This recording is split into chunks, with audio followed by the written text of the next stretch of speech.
Quelle perception avons-nous du temps, de la vie, de notre présence dans cette grande horloge que l'on appelle la Terre, et dont les aiguilles battent au rythme de nos cœurs? Naître, grandir, vieillir, mourir.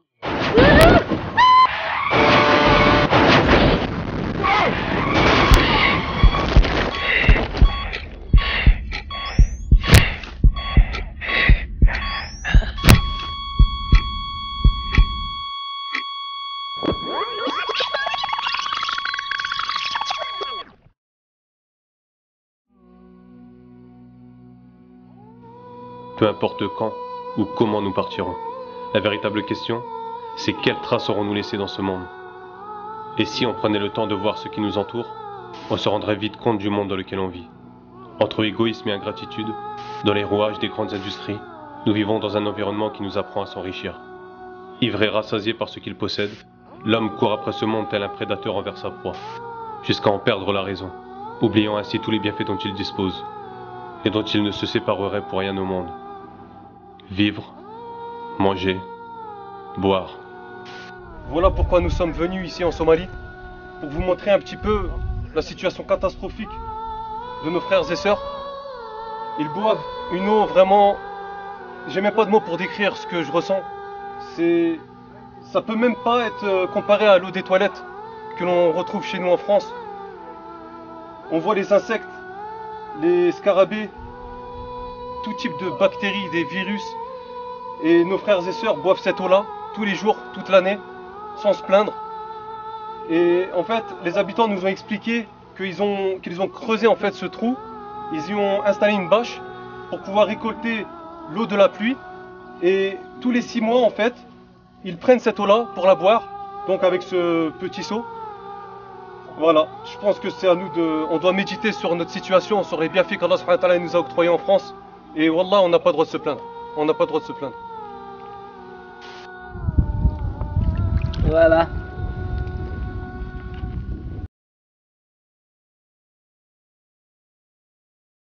L'eau de l'assiette. Mais il y a des... Elle est quand même sale, on voit le verre qui est sale quand même. Je ne vois rien moi. Ah ouais. Depuis tout petit tu bois comme ça? Depuis quand j'étais petit. Depuis tout petit tu bois cette eau-là? Oui, oui.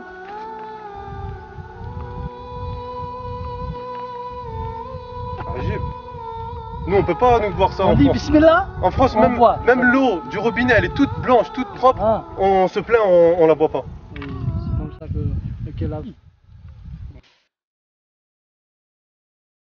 Donc voilà, observez l'intérieur. Ça fait office de dortoir, même le sol, de cuisine. Incomparable avec ce qu'on possède chez nous en France, des appartements, maisons.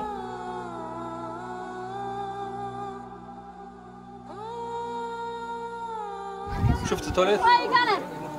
Les toilettes.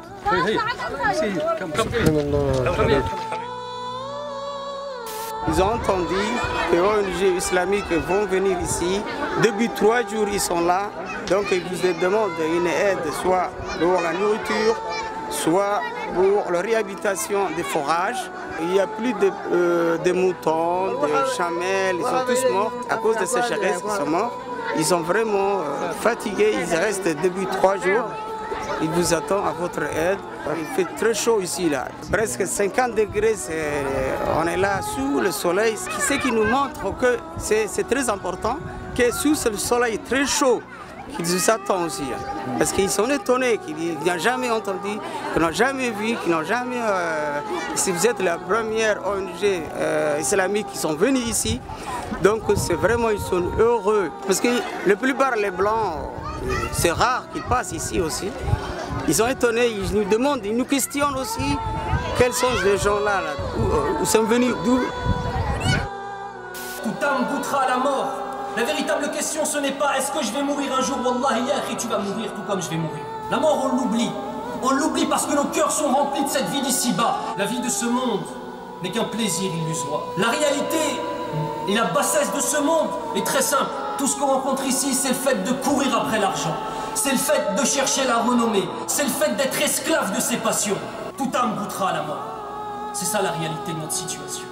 Et demain, au jour du jugement, Yahi, tout ce qu'il te restera, ce sera le compte de tes actions. T'en es où, toi, Yahi Kalim, de ça? Allah subhanahu wa ta'ala, celui qui par sa sagesse infinie et parfaite, wal kamalu lillah, a créé la mort et a créé la vie, qui a rendu égales toutes les créatures, le riche comme le pauvre, à travers la mort, a fait sortir les pauvres de leur demeure et a fait sortir les riches et les puissants de leur palais, pour tous les faire finir dans le même endroit, une tombe sous la terre. Cette vie qu'on mène, cette rafle-là, cet oubli, wallah, par cet oubli, on a une responsabilité vis-à-vis de ce qui se passe dans le monde et du massacre qui se passe des musulmans dans le monde, même fi Gaza, ou fi Souria, ou fi Burma, ou fi l'Iraq, ou fi kulli makan. Et il nous laisse, subhanallah, le temps de nous repentir, wallahi. Combien de fois on va entendre des salat al-jumu'ah, des sermons, des doulouz, des paroles, on va lire le Coran al-Karim, on va entendre, ça va nous changer le temps de la khutbah et on va sortir, on va revenir à nos vies. Allahul musta'an.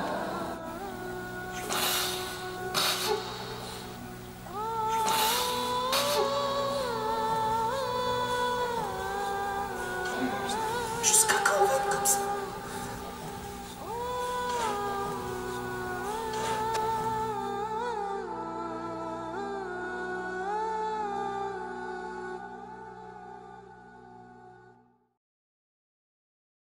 On attend toujours que quelqu'un apporte le changement, sans jamais penser à nous changer nous-mêmes.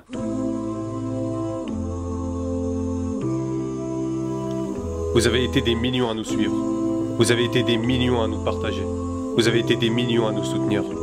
Portés par des valeurs de générosité, vous avez prouvé, unis par le dévouement et la sincérité, que ce monde pouvait bouger. Et parce que la solidarité de cette communauté n'est plus à prouver, jour après jour, vous avez démontré qu'avec peu, nous pouvons tout changer.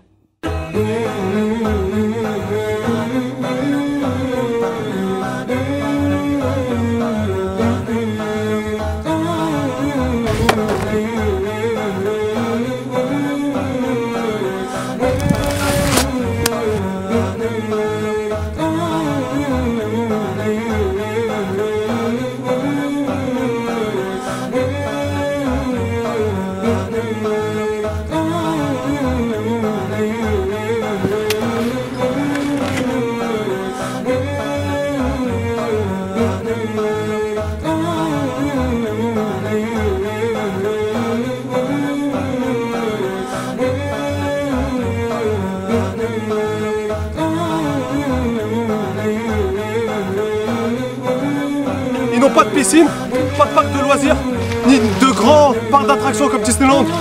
Et ça doit être une morale pour nous tous qui vivons dans un confort et on en oublie l'essentiel. Donc là, ces enfants nous prouvent, aujourd'hui nous prouvent qu'avec peu, on peut être heureux.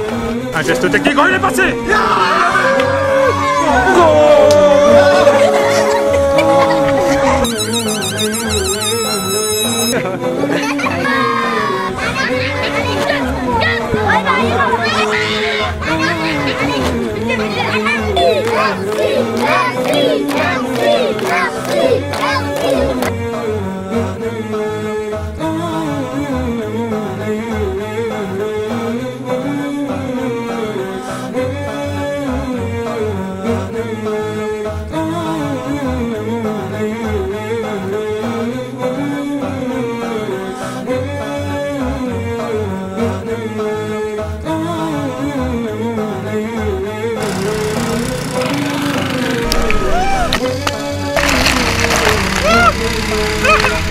Malgré que la Somalie c'est un pays de sécheresse et de famine, alhamdoulilah, on a apporté des solutions, dont ce puits construit par Ouma Charity il y a à peine quelques jours qui vient juste de se terminer. Le prophète Ali salatu wa salam, il nous dit dans un hadith 3 choses vous suivent jusqu'après votre mort.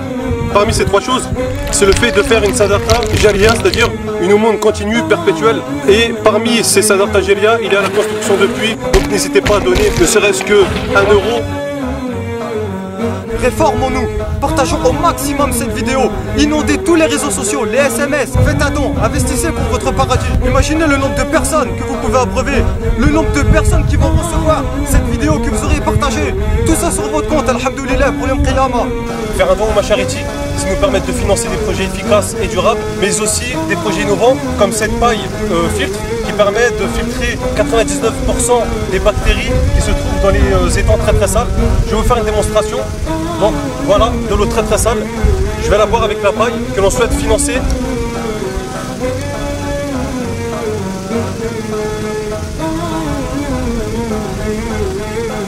Donc voilà, vous pouvez voir qu'il reste plus rien du verre. Donc je me mets à la place du donateur. Si j'avais été derrière mon écran, je me poserais la question qu'est-ce qu'il a dans la bouche. Donc je vais prendre le sable, puis je vais boire.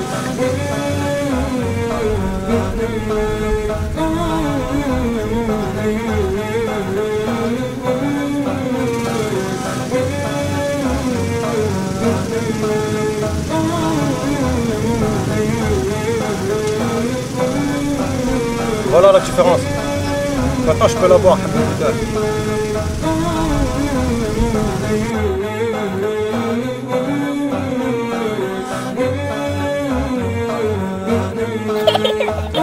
Ha ha ha!